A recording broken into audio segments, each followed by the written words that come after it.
Charles Cullen es el famoso enfermero asesino en serie estadounidense. Recientemente Netflix ha estrenado una serie basada en su caso y ante todo reflejando la importantísima labor por parte de Amy Lutgen, enfermera y compañera de trabajo de Charles, y ante todo la persona responsable de cazarlo. Charles ha confesado acabar con la vida de hasta 40 personas durante su carrera como enfermero, aunque las autoridades siempre han estimado que el número real de víctimas que ha llegado a alcanzar Cullen es de 400 personas. Pero antes de continuar, si quieres conocer en profundidad cómo funciona la mente de un criminal de estas características, suscríbete a este canal si no estás suscrito, dale like y por supuesto comparte este vídeo con más personas que le puedan interesar, ya que esto me ayuda enormemente a que el canal siga creciendo. Charles Edmund Cullen nació el 22 de febrero de 1960 en Nueva Jersey, hijo de Edmund y Florence, el último de 8 hermanos. Su padre murió cuando él tenía 7 meses de edad. Durante su infancia ya dio muestras de una inestabilidad emocional característica y además es importante destacar que su infancia estuvo repleta de pérdidas y sobre todo de violencia y de acoso por parte de los novios de sus hermanas y por supuesto en el colegio. A la edad de 9 años, Cullen cometió su primer intento de suicidio al beber productos químicos. El primero, lamentablemente, de muchos que vendrían más adelante. En 1977 su madre falleció en un accidente de coche. Este evento marcó enormemente a Cullen, ya que posteriormente, al año siguiente, abandonaría el instituto. Los primeros años de vida son el reflejo de una infancia caótica, destructiva y sobre todo con un elevado nivel de violencia. Estaba editando el vídeo y me parece especialmente importante incidir en este hecho. La muerte de la madre de Cullen fue un hecho que lógicamente le marcó enormemente, no ya por el simple hecho de que fallezca un ser querido con el que tú has tenido una muy buena relación, porque aquí habría que entrar a valorar a cómo fue la relación entre él y su madre. Por un lado puede que esa persona le protegiera, su propia madre, pero por otro lado también fue esa persona la que consintió el maltrato que él vivió, tanto en el colegio, con las parejas de sus hermanos y un larguísimo etcétera. Y a esto, por añadirle la guinda del pastel, hay que añadirle las condiciones del fallecimiento de su madre, porque el cuerpo de la madre estuvo desaparecido durante días. Imaginaos el caos, el estrés, en medio de todo ese dolor que un chaval de esa condición tiene que mantener.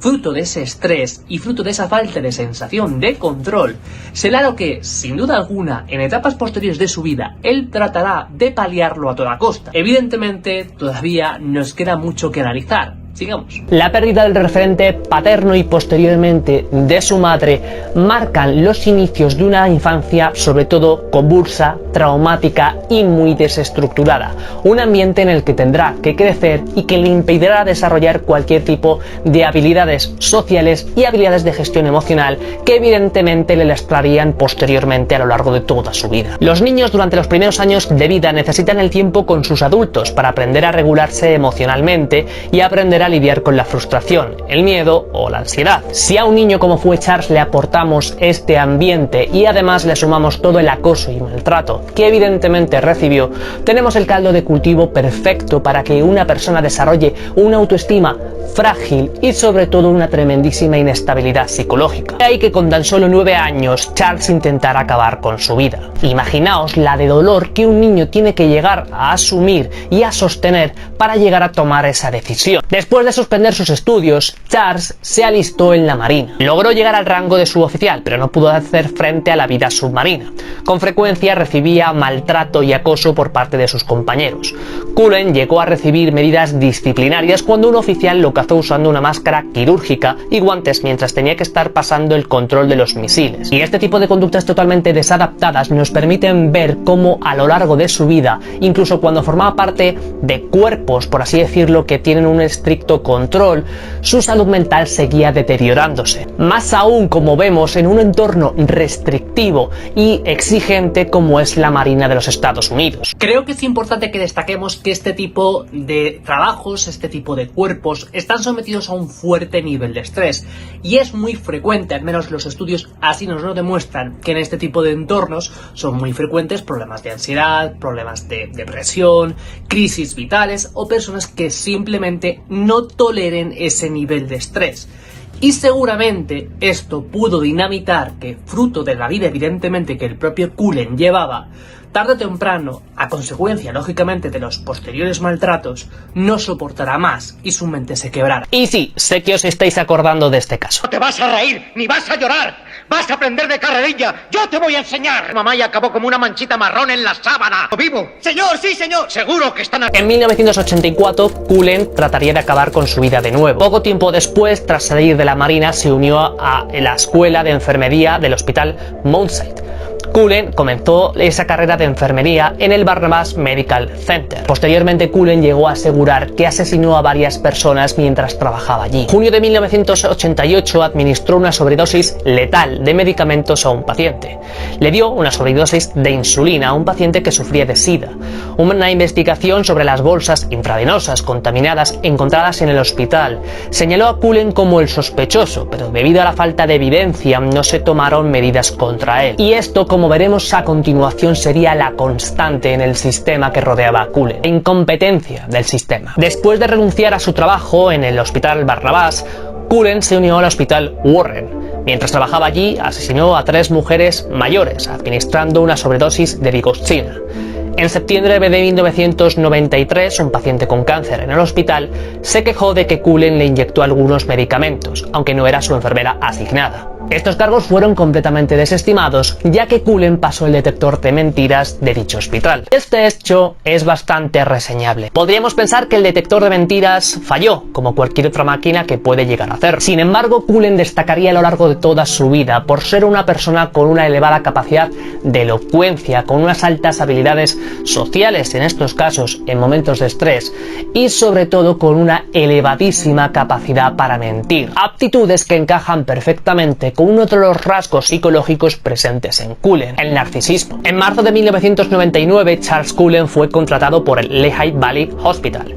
Cometió un asesinato e intentó otro mientras trabajaba allí. Después de renunciar, se unió al St. Luke Hospital y asesinó a 5 pacientes mientras trabajaba en la unidad de atención cardíaca del hospital. En enero del 2000, Cullen intentó acabar con su vida de nuevo, y sus colegas sospecharon de él cuando vieron bolsas de medicamentos en la basura. En junio de 2002, Cullen se vio obligado a renunciar, y aunque hasta 7 de sus compañeros presentaron pruebas contra él, todas estas pruebas de nuevo se desestimaron, no llegaron a ningún lado por falta de pruebas. En septiembre de 2002, Cullen se unió al Somerset Medical Center.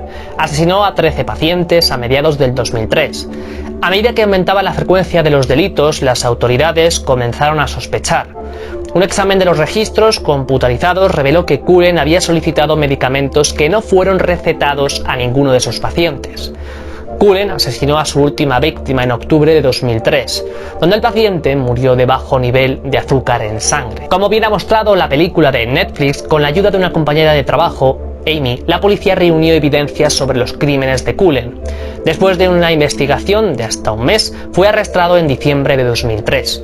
Los cargos fueron asesinato del reverendo Florian Gall e intento de asesinato de Jin Jung Han. Después de su arresto, Cullen llegó a confesar, como hemos dicho al principio, hasta 40 de sus crímenes, pero evidentemente no fueron todos. Durante los procedimientos judiciales, Charles Cullen acordó cooperar con las autoridades con la condición de que se abstengan de buscar la pena de muerte por dichos crímenes. Dijo que cometió los crímenes para poner fin al sufrimiento de sus pacientes, pero las investigaciones mostraron que todas sus víctimas no eran pacientes terminales. El tribunal refutó sus afirmaciones de querer salvar a los pacientes de sufrimiento.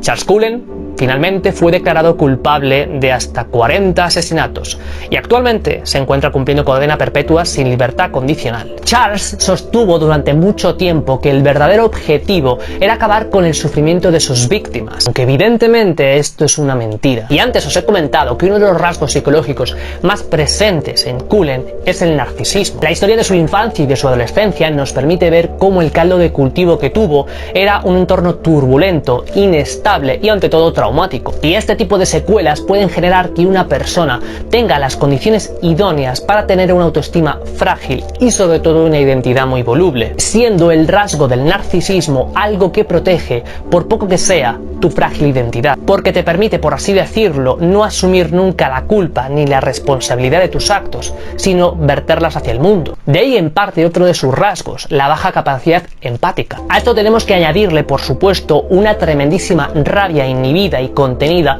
durante todos esos años en los que sufrió abusos y maltrato. Y de hecho todos los registros de la vida de Cullen permiten reflejar cómo él tuvo un entorno prácticamente no solo inestable y frágil, sino que aparte, en ninguno de esos casos, tenía una situación de estabilidad y control. Y ya os he dicho en otros análisis que todas las personas, el ser humano, busca ante todo el control, y si no lo tiene, elaborará estrategias para conseguirlo. Sabemos que más tarde conoció y contrajo matrimonio con Adrienne Baum, con la que tuvo una hija, Shauna. Su esposa de hecho llegó a mencionar que poco a poco empezó a perturbarle el comportamiento errático de su marido y sobre todo la actitud que tenía contra los perros de la familia, de maltrato. Y es que el maltrato físico hacia los animales es algo muy característico de las personas con un perfil de psicopatía. La crueldad, el sadismo y la baja capacidad empática también forma parte del perfil psicológico de Cullen. Y estos rasgos psicológicos son los que, sin ninguna duda, fue perfeccionando a lo largo de toda su vida, llegando, como hemos visto en la serie, y esta es la brillantez de esta película, a tener un comportamiento socialmente adaptado, a que nadie sospechase jamás de él, porque evidentemente el caldo de cultivo que tuvo le impidió desarrollar estrategias sociales adaptadas. Teniendo en cuenta que es en la adolescencia donde ponemos en práctica todo nuestro aprendizaje a la hora de interactuar con los demás, generar relaciones y forjar vínculos, no es de extrañar que con la vida que llevó se desarrollase todo lo contrario. La película de Netflix de hecho ha reflejado una aparente ilusión y preocupación genuina por su compañera Amy, pero evidentemente todo esto era una tapadera, ya que obtiene todo lo contrario. El beneficiado es él. De hecho la película refleja cómo Amy es una buena enfermera, una madre que en términos psicológicos es lo que denominamos una cuidadora, una persona cuya manera de relacionarse es a través de la preocupación constante hacia el estado de ánimo y las necesidades de los demás, llegándose a dejar ella misma en último lugar. Y a estas personas con el perfil de Amy las juntamos con un perfil como el de Charles Cullen, tenemos el caldo de cultivo perfecto para que este último tuviera la tapadera perfecta y que nadie sospechase jamás de él.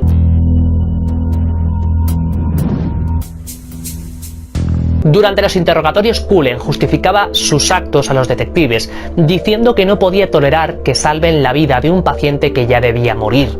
Admitió que los asesinaba para liberarlos de su sufrimiento y también para prevenir que el personal del hospital los deshumanizase con tratamientos que ya no servían. El enfermero dijo que pensaba por varios días antes de acabar con la vida del paciente, pero al final lo hacía por impulso. Y ante esto es importante destacar un hecho adicional sobre su madre. Esta, cuando falleció, su cuerpo estuvo perdido durante varios días. E imaginaos la impotencia de una persona que esté pasando por eso, más siendo un niño, y la sensación de falta de control que te genera. Hace unos minutos os he comentado que el ser humano siempre busca el control, y que si no lo tiene, algo trágico para tu salud mental, lo buscas a toda costa. Esta vivencia traumática para Charles fue algo que alimentó su rabia y sus deseos de cambiar todo esto. Sumémosle que la respuesta dada a la policía no es sino un reflejo de su propio sistema moral. Él creía que los estaba liberando de dicho sufrimiento. Él administraba la justicia. Cullen comentó también lo fácil que era moverse de un lugar a otro en el momento que se escuchaba rumores sobre sus actos. Esta frase puede parecer irrelevante, pero denota una falta de empatía y una soberbia propia de Cullen, propia de una persona con rasgos narcisistas y psicopáticos, una forma de chulearse. La historia de Charles Cullen es el reflejo perfecto de cómo la genética, el entorno familiar, social, académico, incluso laboral, el contexto social en general, nos permite ver cómo un comportamiento socialmente desadaptado e incluso penado se puede entender, ya que no todo es atribuible a la genética. Este caso también nos recuerda de cómo una vez más el sistema pudo fallar doblemente, al no aportar recursos psicológicos, al no detectar los casos de abuso y maltrato, y sobre todo, de la serie de hospitales que fallaron en su modus operandi a la hora de detectar los fallos. Es importante destacar que tras este caso de Charles Cullen, una nueva ley fue aprobada para que a partir de ese momento todos los hospitales pasasen el correspondiente control sanitario ilegal para comprobar que este tipo de actos jamás volvieran a repetirse. Y hasta aquí el vídeo de hoy. Espero que si has llegado hasta aquí el vídeo te haya gustado. Por supuesto agradezco enormemente esa manita arriba, el apoyo en los comentarios, que compartáis el vídeo. Este tipo de vídeos me requieren muchísimo trabajo, pero los disfruto muchísimo. Y por supuesto, si quieres que analice algún caso en particular, casos reales de asesinos en serie o algún caso real que conozcas, déjamelo en los comentarios y en siguientes vídeos continuaremos con ello. Espero que te haya gustado, nos vemos en próximos, un saludo y hasta la próxima. Hasta luego.